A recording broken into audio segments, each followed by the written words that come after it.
শ্রেয়ার এই পৃথিবীতে কেউ ছিল না। সে নিজেই ইনকাম করে তার খরচ চালাতো। সে তার গ্রামের এক ধনীর বাড়িতে কাজ করত।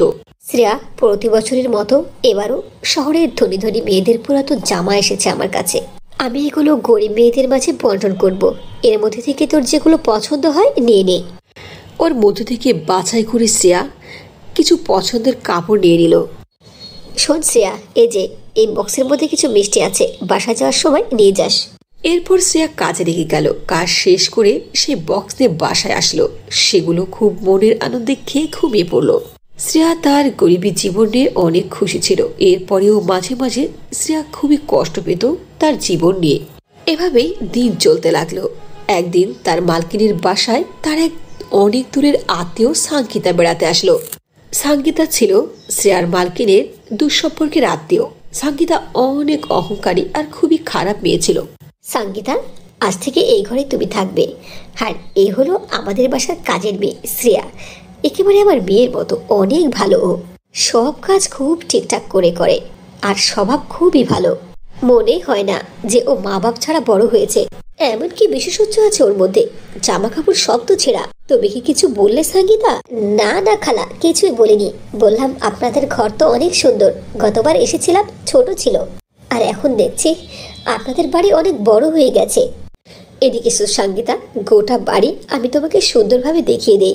সাঙ্গীতা সেখান থেকে উঠে দাঁড়ালো আর যেতে যেতে শ্রেয়ার দিকে তলচোখে তাকালো। দেখি তো মনে হচ্ছে অন্যরকম মতলবী সাঙ্গীতা নামের মেয়েটা। যাকে আমার কি, আমি বসে আছি কেন, তাড়াতাড়ি কাজ শুরু করি। এভাবেই দিন চলতে লাগলো। একদিন শ্রেয়ার তার মালকিনের বাড়িতে যেতে দেরি হয়ে গেল। শ্রেয়া তার মালকিনের বাসায় গিয়ে দেখলো সাঙ্গীতা ও তার মালকিন বসে চা পান করছে। আরে শ্রেয়া, আজ না তুই আসতে লেট করে ফেলেছিস। এজন্য সাঙ্গীতাই আমাকে চা তৈরি করে দিয়েছে। মালকিন, আমাকে ক্ষমা করবেন, আমাদের বাসার ঘড়িটা না নষ্ট হয়ে গেছে, এজন্যই বুঝতে পারিনি। যাক এসব কথা। একটি কথা শোন শ্রেয়া, তুই না চায়ে আমাকে চিনি বেশি করে দিস। সাঙ্গীতা কম দিয়েছে। সাঙ্গীতার চায়ের মধ্যে না অসম একটা স্বাদ আছে। মালকিন, আজকে ডেইলি রুটিনের মধ্যে না পার্কে ঘুরতে যাওয়া আছে। সন্ধ্যের আগে আমি আপনাকে সময় করে মনে করে দেব। একথা বলে শ্রেয়া রান্নাঘরে চলে গেল। মেয়েটা আমাকে একেবারে নিজের মেয়ের মতো খেয়াল রাখে, মনেই হয় না অন্যের মেয়ে। মালকিনের মুখে একথা শুনে সাঙ্গীতা অনেক রেগে গেল। কিছুক্ষণ পরে সে রান্নাঘরে গেল আর শ্রেয়াকে বলল, আজ থেকে আমি রান্না করব, যাও এখান থেকে। এরপর সাঙ্গীতা নিজের হাতে খাবার রান্না করলো। টেবিলে বসে যখন মালকিন সেই খাবার খেলো তখন সে বমি করে দিল। শ্রেয়া, আজ তোর কি হয়েছিল? হ্যাঁ, তুই এরকম খাবার বানিয়েছিস কেন? না এর মধ্যে নুন আছে, না ঝাল আছে। রাস্তার কুকুরের মুখেও এই খাবার উঠবে না। কিন্তু মালকিন, আমি তো এই খাবার তৈরি করিনি। আজ আজ সাঙ্গীতা আপু করেছে। সাঙ্গীতা, এসব করার কি দরকার ছিল? অল্প কয়েকদিনের জন্য এসেছো, ঘুরবে ফিরবে, আনন্দ করবে। ঠিক আছে খালা। এ কথা বলে সাঙ্গীতা রাখতে রাখতে সেখান থেকে চলে গেল।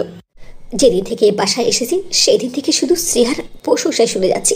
এসব আর সহ্য হচ্ছে না। ভেবেছিলাম আমি এখানে এসে খালার মন জয় করবো। খালার তো কোনো সন্তান নেই।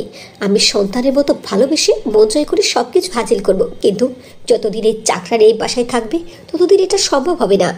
ওই দিনের পর থেকে সাঙ্গীতা শ্রেয়াকে ছোট করার আর তার মালকিনের চোখে খারাপ বানানোর চেষ্টা করতে লাগলো। আরে সাঙ্গীতা আপু, আজকে দেখছি অনেক সকাল সকাল ঘুম থেকে উঠেছেন। আজকে তো আন্টি পাশের গ্রামে বেড়াতে যাবে, আপনিও কি সাথে যাবেন? এ কথা শুনে সাঙ্গীতা ভাবতে লাগলো, আচ্ছা, আজকে খালা বাইরে যাবে, এটাই হলো সুবর্ণ সুযোগ। ও, খালা আজকে বাইরে করতে যাবে, আমিও যাবো ওনার সাথে। বাসায় থেকে বাসার খেয়াল রাখবে, ঠিক আছে? কোনো চিনি এদিকে ওদিকে না হয়। ইতিমধ্যে সেখানে সাঙ্গীতার খালা চলে আসলো আর বলল, এত সকাল সকাল ঘুম থেকে কেন উঠেছো সাঙ্গীতা মামনি? খালা, আমি তো এখানে ঘুরতে এসেছি, তাই না? আমি শুনলাম আজকে নাকি আপনি বাইরে গ্রাম ঘুরবেন, আমিও আপনার সাথে ঘুরবো। 1 মিনিট, আমি রেডি হয়ে আসি। এ কথা বলে সাঙ্গীতা দ্রুত রুমে গেল আর তার খালার হার চুরি করে আনলো। শ্রেয়া, আজকে ফিরতে দেরি হবে, আবার নাও আসতে পারি। এক কাজ কর, তুই আমার বাসায় থাকবি, ঠিক আছে? ঘরে তালা লাগিয়ে আসিস নি। এরই মধ্যে সাঙ্গীতা সেখানে চলে আসলো আর শ্রেয়াকে বলল, এই শ্রেয়া, রান্নাঘরে যে থালাবাটি রাখা আছে সেটা কি তোমার? হ্যাঁ হ্যাঁ, ওই থালাবাটি আমার। রাস্তায় আসতে আসতে না পিপাসা লেগে যায়। ওর মধ্যে শুধু বোতল আছে পানির, তাছাড়া কিছু নেই। রাস্তার মধ্যে তো পানি পাওয়া যায় না। চলো সাঙ্গীতা, তুমি রেডি হয়ে গেছো? দেরি হয়ে যাচ্ছে তো। আমি আসছি খালা, একটু পানি পান করে নেই। এ কথা বলে সাঙ্গীতা রান্নাঘরে গিয়ে চুপ করে তার খালার হারটিকে শ্রেয়ার সেই ব্যাগের ভিতরে ভরে দিল। কিন্তু শ্রেয়া এ সম্পর্কে কিছুই জানতে পারল না। সবকিছু সেরে সাঙ্গীতা তার খালার সঙ্গে বাহিরে ঘুরতে গেল। ওই দিন শ্রেয়া সব কাজ শেষ করে মালকিনের ঘরকে তালা লাগিয়ে ঘরের ভিতরে ঘুমিয়ে পড়ল। পরের দিন সকালে মালকিন বাসায় ফেরার আগে ঘুম থেকে উঠে সব কাজ শেষ করে খাবার রান্না করলো। কিছুক্ষণের মধ্যেই মালকিন সাঙ্গীতাকে সহকারে বাসায় ফিরল। আরে শ্রেয়া, আজকে তো তুই অনেক সকাল সকাল উঠেছিস রে মা। সব কাজ শেষ হয়ে গেছে, আবার রান্না হয়ে গেছে। ওয়াহ, কি যে ঘ্রাণ আসছে খাবারের। আপনারা কাপড় চেঞ্জ করে মুখ ধুয়ে আসুন, আমি খাবার রেডি করছি। সাঙ্গীতার চেহারায় এক অন্যরকম হাসি ছিল।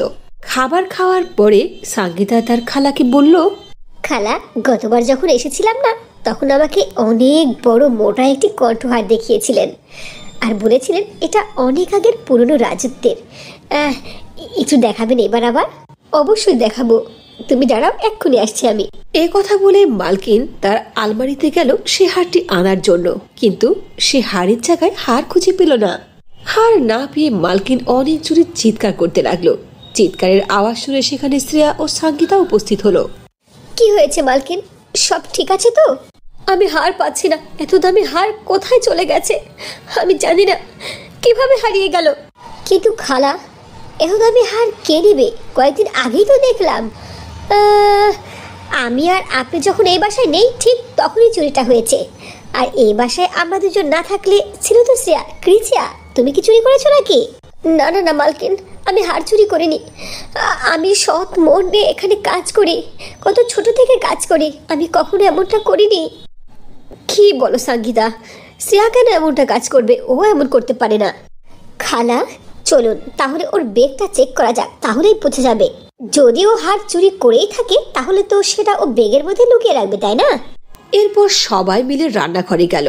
সাঙ্গীতা শ্রেয়ার ব্যাগ থেকে সেই খানদানি হারটিকে বের করলো। হার দেখে সবার চোখ কপালে উঠে গেল। সঙ্গীতা, তুমি তো একদম ঠিক ধারণা করেছিলে। শ্রেয়া, তোর যদি কোনো জিনিসের প্রয়োজনই হতো তুই আমার কাছ থেকে চাইতি, তুই এমনটা কেন করেছিস? না না মালকিন, আমি এমনটা করিনি। খালা, গরিব মানুষ আর সবসময় এরকমই থাকে। বলছি ওকে এক্ষুনি বাড়ি থেকে বের করে দেন। আজ হার চুরি করেছে, এমনও তো হতে পারে আপনার জীবনটাই শেষ করে দিতে পারে।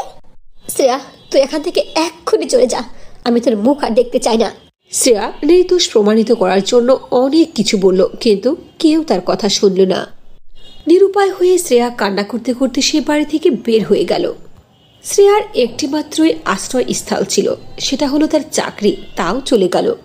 এবার তো তার মাথার উপরে চুরির অপবাদ দিল, যার কারণে এলাকার কোনো মানুষ আর তাকে কাজে নেবে না। সে কান্না করতে করতে নদীর কিনারে গেল আর চুপচাপ বসে রইল। আমি তো চুরি করিনি, এরপরেও আমার উপরে চুরির অপবাদ এলো। কি করব? চাকরি থাকতেই নিজের চলা অনেক মুশকিল ছিল, এখন তো চাকরিও নেই, আর কেউ আমাকে চাকরিতে নেবেও না, কেউ কাজে নেবে না, কারণ আমার উপরে তো চুরির অপবাদ এসেছে। কে বিশ্বাস করবে আমাকে? এখন আমি কি করব? কোথায় যাব? কি খাবো? আচ্ছা, মানুষের মাঝে আবার এরকমও হয়? তোমার সঙ্গে তো অনেক খারাপ হয়েছে। আরে, এই আওয়াজটা কার? তুমি কে? আমি হলাম নদী। তোমার এরকম কথা শুনে আমার অনেক খারাপ লাগছে। নদী? নদী কি করে কথা বলবে? আমি বুঝতে পেরেছি তুমি কোনো মানুষ, আমার সঙ্গে মজা করছো। এখন আমার মনটা অনেক খারাপ, মজা করার মতো মুড আমার নেই। এটা বলতে না বলতেই শ্রেয়ার সামনে একটি লিপস্টিক প্রকট হলো। সেটা দেখে শ্রেয়া খুবই আশ্চর্য হয়ে গেল। শ্রেয়া, এবার তো তোমার বিশ্বাস হয়েছে তাই না, যে আমি একটি নদী আর জাদুর নদী? আমি তোমাকে সাহায্য করার জন্য এই সুন্দর লিপস্টিক পাঠিয়েছি। আমি তো আমার চোখে বিশ্বাসই করতে পারছি না, লিপস্টিকের নদী আর এই লিপস্টিক সত্যি অনেক সুন্দর। এই লিপস্টিক লাগানোর পরে তুমি যা বলবে তাই হবে। এই লিপস্টিকের দ্বারায় তুমি নিষ্পাপ, এটা তুমি প্রমাণিত করতে পারবে। ঠিকই বলেছে জাদুর নদী, আমি এই লিপস্টিকের দ্বারা নিজেকে নির্দোষ প্রমাণিত করব। এরপর শ্রেয়া জাদুর নদীকে ধন্যবাদ জানিয়ে সেই জাদুর লিপস্টিক নিয়ে চলে গেল তার মালকিনের বাড়িতে। মালকিন শ্রেয়াকে দেখে প্রচন্ড রেগে গেল। এরপরও শ্রেয়া বলল, মালকিন, আমি আপনার কাছে কাজ ভিক্ষা চাইতে আসিনি, আমি শুধু প্রমাণ করতে এসেছি। একথা বলার পরে শ্রেয়া জাদুর লিপস্টিক লাগালো ও বলল, যা কিছু সত্য তা সবার সামনে প্রমাণিত হয়ে যা। আমি তো আজ পর্যন্ত জীবনে কখনো কিছু চুরি করিনি। শ্রেয়া একথা বলার সঙ্গে সঙ্গে সাঙ্গীতার মুখ থেকে সব সত্য কথা বের হতে লাগলো। খেয়ে জানে কোনো কিছুই তো বলার ইচ্ছা ছিল না, কিন্তু না বলে তো আমি থাকতে পারছি না। খালা, ওই হার শ্রেয়া চুরি করিনি, সব কিছু আমি নাটক সাজিয়েছি যাতে করে আমি তোমার কাছে বিশ্বাসী হই আর তুমি তোমার অর্থ সম্পত্তির অর্ধেকাংশ আমার নামে লিখে দাও। কি সঙ্গীতা, তুই এতটা খারাপ? তোর মতো মেয়েকে আমি এই বাড়িতে জায়গা দিয়ে ভুল করেছি। আমিও তোকে নিজের মেয়ের মতো ভেবেছিলাম। যা এখন এই বাড়ি থেকে বের হয়ে যা, নইলে তোর কুকর্ম সম্পর্কে সবকিছু তোদের মাকে বলে দেবো। না না খালা, আজকের পরের জীবনে কখনো আর আমি এখানে আসবো না। দয়া করে আমার মা বাবাকে কিছুই বলবেন না। এরপর সঙ্গীতা তার সবকিছু নিয়ে সারা জীবনের জন্য ওই বাড়ি থেকে চলে গেল। শ্রেয়া, আমি জানতাম তুই এমনটা কাজ করতে পারিস না, এরপরেও আমি তোর কথাকে বিশ্বাস করিনি। আমি অনেক বড় ভুল করেছি। আসলে তুই আমার মেয়ের মতো, আমাকে তুই ক্ষমা করে দে শ্রেয়া। এরপর শ্রেয়া তার মালকিনকে ক্ষমা করে দিল আর বাসায় চলে গেল। তারপর থেকে যখনই শ্রেয়ার যে জিনিসের প্রয়োজন হতো জাদুর লিপস্টিকের কাছ থেকে চেয়ে নিত। সে জাদুর লিপস্টিকের কাছ থেকে চেয়ে তার জন্য অনেক বড় একটি আলিশান ঘর তৈরি করে নিল। এভাবেই তার জীবনের সকল দুঃখ কষ্ট দূর হয়ে গেল। রামলাল অনেক গরিব একজন লোক ছিল। সে মাটির হাঁড়ি পাতিল তৈরি করে বাজারে বিক্রি করত। এই কাজ করে রামলাল তার সংসারের খরচ চালাত। রামলালের 7টি মেয়ে ছিল। টাকা পয়সা না থাকার কারণে রামলাল তার 7 মেয়ের বিয়েও দিতে পারেনি। গ্রামের সব লোকেরাই তাদের অনেক কটু কথা শোনাত। একদিন রামলাল বাজার থেকে মাটির হাঁড়ি পাতিল বিক্রি করে বাসায় ফিরছিল। আজ দেখি সন্ধ্যা হয়ে গেল, তাড়াতাড়ি বাসায় ফিরতে হবে। রামলাল জোরে জোরে বাসার দিকে যাচ্ছিল। তখন রাস্তার উপরে দাঁড়িয়ে 2 জন মহিলা তাকে দেখে অনেক কথা বলতে লাগলো। ওই দেখো বোন, দেখেছো? 7 মেয়ের এক বাপ। ছেলের লোভে একের পর এক 7টি বাচ্চা নিয়েছে। আজ পর্যন্ত একটি মেয়েকেও বিয়ে দিতে পারলো না। আরে বোন, বিয়ে তো তখনই হবে যখন ওদের বাড়িতে কেউ আত্মীয়তার সম্পর্ক করার জন্য প্রস্তাব নিয়ে যাবে। কেউ তো বিয়ের প্রস্তাবই নিয়ে যায় না। ওরা যে গরিব, এজন্যই মানুষ আরো বিয়ের প্রস্তাব দেয় না। আগে থেকে এমনিতেই গরিব, তার উপরে যৌতুক তো কিছুই দিতে পারবে না। 7 মেয়ের বিয়ের যৌতুকে আর খরচে তো কম টাকা লাগবে না। কি করে খরচ করবে বেচারি? আমার না একটু আবার মায়াও লাগে ওর জন্য। এসব কথা শুনে রামলালের অনেক খারাপ লাগলো, কিন্তু সে কোনো উত্তর করলো না। সে তাড়াতাড়ি বাসায় গিয়ে আবারও মাটির হাঁড়ি পাতিল তৈরি করতে লাগলো। তখন তার স্ত্রী তার কাছে আসলো ও বলল, আরে কি হয়েছে তোমার? মন খারাপ নাকি? চিন্তিত মনে হচ্ছে। বাসায় এসে সোজা কাজে লেগে গেলে, খাবারও খেলে না। সারেলা এটা বলার সঙ্গে সঙ্গে রামলাল জোরে জোরে কান্না করে উঠল আর তার স্ত্রীকে বলল, আমি কেমন বলো, এখন পর্যন্ত একটি মেয়েরও বিয়ে দিতে পারলাম না। কত স্বপ্ন দেখেছিলাম 7 মেয়ের অনেক ধুমধাম করে বিয়ে দেব, কিন্তু আমার স্বপ্ন আয়নার মতো ভেঙে চুরমার হয়ে গেল। রামলালের কথা শুনে সারেলাও কান্না করে ফেলল আর তার স্বামীকে বলল, এত চিন্তা করছো কেন? দেখবে একদিন সব কিছু ঠিক হয়ে যাবে। আল্লাহর ওপরে ভরসা রাখুন। নিশ্চয়ই আল্লাহ তাআলা কোনো না কোনো কিছু ভেবে রেখেছেন আমাদের সন্তানের ব্যাপারে। 2 স্বামী স্ত্রী দুঃখে কথা বলছিল। ঠিক সেই সময় সেখানে একজন বৃদ্ধা গরিব মহিলা আসলো। আমি অনেক গরিব, আমাকে সাহায্য করো।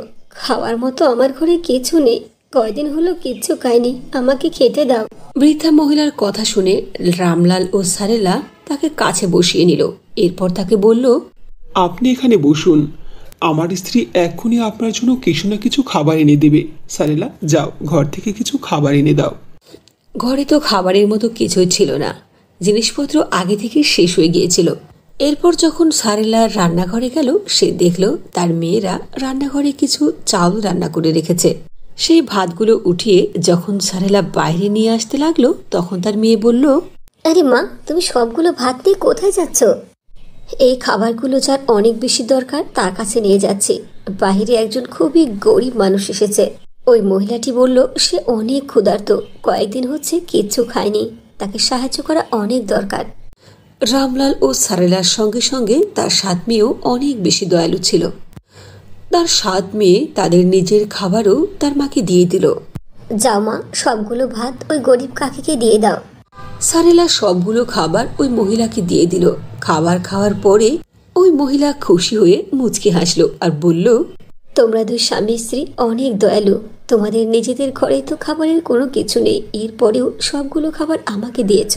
তোমাদের মতো এত সুন্দর মনের মানুষ তো কখনোই হতে পারে না। এ কথা বলে সেই মহিলা খুবই সুন্দর পরিতে প্রকট হয়ে গেল। এসব দেখে স্বামী স্ত্রী দুজনেই খুবই আশ্চর্য হয়ে গেল। তার মানে আপনি একজন পরী। আপনি আমাদেরকে পরীক্ষা নিয়েছেন, তাই না? আমি অনেক খুশি হয়েছি যে আমরা পরীক্ষায় পাশ করেছি। রামলাল, সারেলা, আমি আগে থেকেই জানতাম আমার পরীক্ষায় তোমরা পাশ করবে। তোমরা অনেক দয়ালু, এটা আমি আগে থেকে ভালো করে বুঝতে পেরেছি। তোমরা তোমাদের 7 মেয়ে নিয়ে অনেক চিন্তায় আছো, তাই না? আমি এখানে এসেছি তোমাদেরকে কিছু দিতে। এ কথা বলে পরি সেখানে তার জাদু দ্বারা 7টি লেহেঙ্গা প্রকট করলো ও বলল, এই 7 লেহেঙ্গা হলো জাদুর। এই লেহেঙ্গার কাছ থেকে তোমরা যা চাইবে তাই পাইবে। এই লেহেঙ্গার কারণেই তোমাদের 7 মেয়ের বিয়ে হয়ে যাবে। এ কথা বলে পরি সেখান থেকে অদৃশ্য হয়ে গেল। রামলাল একে অপরের দিকে তাকাতে লাগলো। এরপর রামলাল লেহেঙ্গাকে বলল, হে জাদুর লেহেঙ্গা, এখানে রাখা সবগুলো মাটির পাত্র সোনাতে পরিণত করো। রামলাল এ কথা বলার সঙ্গে সঙ্গে সেখানে রাখা সবগুলো মাটির পাতিল সোনায় পরিণত হলো। এসব দেখে রামলাল ও তার স্ত্রী খুবই আশ্চর্য হলো। তখন সেখানে রামলালের 7 মেয়ে চলে আসলো। আর এইরকম অদ্ভুত আশ্চর্য ঘটনা দেখে 7 মেয়ে বলল, কি বাবা, সত্যি পরি তোমাদের সঙ্গে দর্শন করেছে আর জাদুর এই 7 লেহেঙ্গা দিয়েছে? এই লেহেঙ্গাগুলো তো দেখতে অনেক সুন্দর লাগছে মা। 7 মেয়ে শোনো, এবার আমাদের দুঃখের জীবন, কষ্টের জীবন শেষ হয়ে গেছে। 7 মেয়ে প্রচন্ড খুশি হলো ও বলল, বাবা, এখন তো তোমার সব কষ্ট দূর হয়ে গেছে, তাই না বাবা? হ্যাঁ মামনিরা, এখন আমার সব কষ্ট দূর হয়ে গেছে। এখন আমি আমার 7 মেয়ের বিয়ে অনেক ধুমধাম করে দেব। এত বড় আয়োজন করব যে যাতে গোটা এলাকার মানুষ আশ্চর্য হয়ে যায়। এরপর রামলাল আরো কিছু মাটির পাত্র বানালো আর জাদুর লেহেঙ্গাকে বলে সেগুলো স্বর্ণেতে পরিণত করলো। পরের দিন সকালে সবগুলো স্বর্ণের পাত্র নিয়ে রামলাল গেল স্বর্ণকারের দোকানে। সেই স্বর্ণের পাত্রগুলোকে রামলাল অনেক টাকায় বিক্রি করলো। টাকা দিয়ে প্রথমে রামলাল অনেক বড় বাড়ি কিনলো। এরপর পুরো পরিবার নিয়ে সেই বাড়িতে থাকতে আরম্ভ করলো। ওয়াও, এই বাড়িটা কত বড়, অনেক সুন্দর, খুব পছন্দ হয়েছে। তারা সবাই আনন্দে সেই বাড়িতে থাকতে লাগলো। এরপর রামলাল তার 7 মেয়ের জন্য পাত্র দেখতে আরম্ভ করলো। কিছুদিনের মধ্যেই রামলালের কাছে একই বাড়ির 7 ছেলের বিয়ের প্রস্তাব আসলো। এই প্রস্তাব শুনে রামলাল অনেক খুশি হলো আর তার 7 মেয়ের বিয়ে পাকা করে দিল। শোনো মামুনিরা, তোমাদের বিয়েতে আমি এত জিনিস দেব যাতে পুরো এলাকার মানুষ দেখতে থাকে। প্রথমে রামলাল তার মেয়েদের যৌতুক হিসাবে দেওয়ার জন্য অনেকগুলো মাটির হাঁড়ি তৈরি করলো আর জাদুর লেহেঙ্গাকে বলে সেই পাত্রগুলোকে সোনায় পরিণত করলো আর নিজের মেয়েদের জন্য অনেকগুলো সোনার গহনা বানালো। বিয়ের দিন রামলালের 7 মেয়ে পরিত দেওয়া সেই জাদুর 7 লেহেঙ্গা পরলো, যেগুলো পরার কারণেই তার মেয়েদেরকে আরো বেশি সুন্দর লাগছিল। দেখো বাবা, এই লেহেঙ্গাগুলো পরে আমাদের 7 বোনকে দেখতে কত সুন্দর লাগছে। হ্যাঁ বেটা, তোমাদের 7 জনকে দেখতে অনেক সুন্দর লাগছে। আমি আমার জন্য কিচ্ছু চাইনি, যা চাওয়ার সবকিছু তোমাদের জন্যই দরকার ছিল। এখন আর এই জাদু লেহেঙ্গার আমার কোনো দরকার নেই। আমি আর তোমার মা পরিশ্রম করে নিজেদের খাবার জোগাড় করব। এই জাদুর লেহেঙ্গাগুলোকে তোমরা তোমাদের শ্বশুর বাড়িতে নিয়ে যাও। এরপর রামলাল তার 7 মেয়ের বিয়ে দিয়ে দিল। মা বাবার কাছ থেকে দোয়া নিয়ে 7 মেয়ে শ্বশুর বাড়ির দিকে চলে গেল। মেয়েরা শ্বশুর বাড়িতে চলে যাওয়ার পরে সারেলা তার স্বামী রামলালকে বলল, এক লেহেঙ্গা আপনার নিজের কাছে রাখা উচিত ছিল, কারণ ধীরে ধীরে তো আমরা বয়স্ক হয়ে যাচ্ছি, আমাদের শরীরে জোর কমে যাবে। বৃদ্ধ অবস্থায় আমরা কি খাবো? আমাদের তো কিছুই রইল না। মেয়েরা নিজেদের সংসার দেখবে নাকি আমাদের দেখবে? যদি একটি লেহেঙ্গা থাকতো তাহলে আমাদের লেনদেনের সম্বল হতো। যতদিন আমি জীবিত থাকবো ততদিন পর্যন্ত তোমার কোনো টেনশন নেই, কোনো জিনিস নিয়ে তোমাকে চিন্তা করতে হবে না। আমি তো শুধু আমার মেয়েদের সুখ চাইছি, যা আমার হয়ে গেছে। আর আমি তো এই গ্রামের মানুষদের মুখ বন্ধ করতে চেয়েছি, সেটাও আমার হয়ে গেছে। এখন আমি শান্তিতে নিঃশ্বাস নিতে পারছি, আমার কোনো দুঃখ নেই। রামলালের কথা শুনে সারেলা মুচকি হেসে দিল। এরপর তাদের সেই বড় ঘরে মনের আনন্দে দিন কাটাতে লাগলো। রামলাল এরপরে পরিশ্রম করে নিজের সংসার চালাতে শুরু করলো। ওদিকে যেসব গ্রামবাসীরা রামলালকে সব সময় কটু কথা শোনাতো, তাকে অপমান করত, তারা এখন রামলালকে অনেক ইজ্জত করতে লাগলো, সম্মান করতে লাগলো। আর এই সব কিছু সম্ভব হয়েছে পরিত দেওয়া 7 জাদুর লেহেঙ্গার মাধ্যমে। এভাবে রামলাল তার 7 মেয়েকে বিয়ে দিতে পেরে অনেক খুশি। সে মনের আনন্দে সেই বাড়িতে তার স্ত্রী সারেলাকে সঙ্গে নিয়ে হাসি খুশিতে বাকিটা জীবন কাটাতে লাগলো।